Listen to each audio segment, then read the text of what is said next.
We all know it's important, but sometimes it feels like mental health is this big, mysterious thing. Totally. And it's one of those things you don't really think about until, well, you have to. Exactly. Yeah, But the thing is, we should be thinking about it way before that, shouldn't we? absolutely.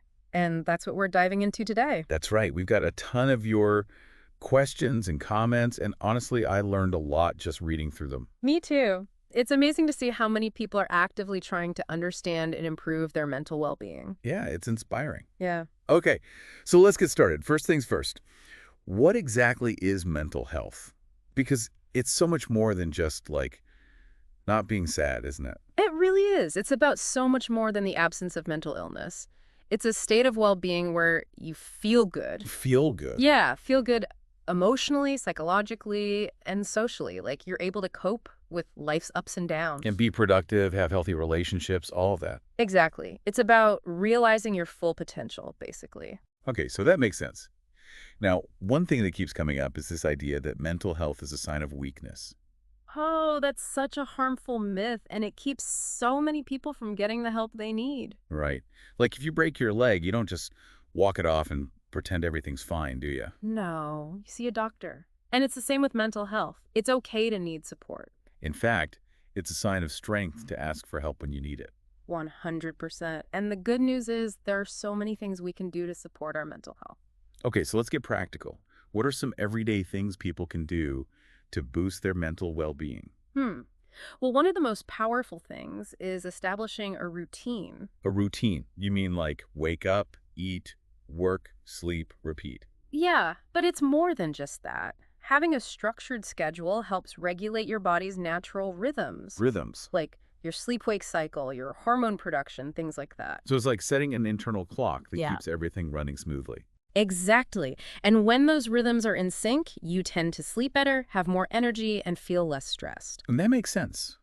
Because when I don't have a routine, I feel all over the place. Right, like your mind is constantly trying to figure out what's next, which can be exhausting. Totally. Okay, so routines are good. What else? Well, another big one is mindfulness. Mindfulness. Isn't that just like sitting cross-legged and chanting Haha, no, not exactly. It's about being present in the moment, noticing your thoughts and feelings without judgment. without judgment?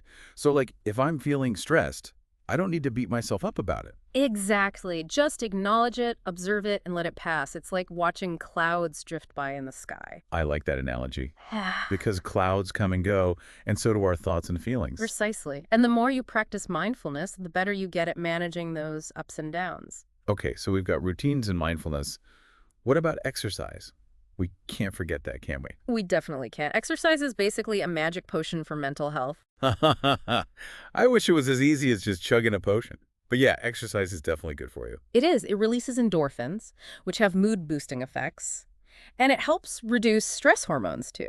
So it's like a double whammy of awesome, and you don't need to be a gym rat to reap the benefits, right? Though a brisk walk, dancing, gardening, anything that gets you moving is great.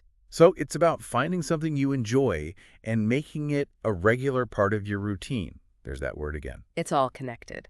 Okay, so we've covered a lot of ground here. We've talked about what mental health is, why it's important, and some practical ways to support it. Any final thoughts?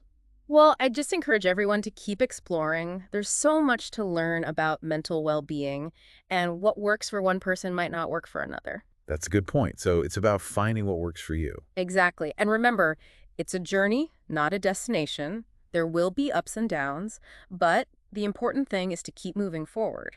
And to be kind to yourself along the way. Absolutely. Great. Well, this has been such an insightful conversation. Thank you for all your wisdom. Of course, it was my pleasure. And all our listeners, we hope this deep dive has given you some food for thought. Remember, your mental health matters, so prioritize it. Couldn't have said it better myself. Until next time, keep those minds healthy and those spirits high. Bye, everyone. Bye.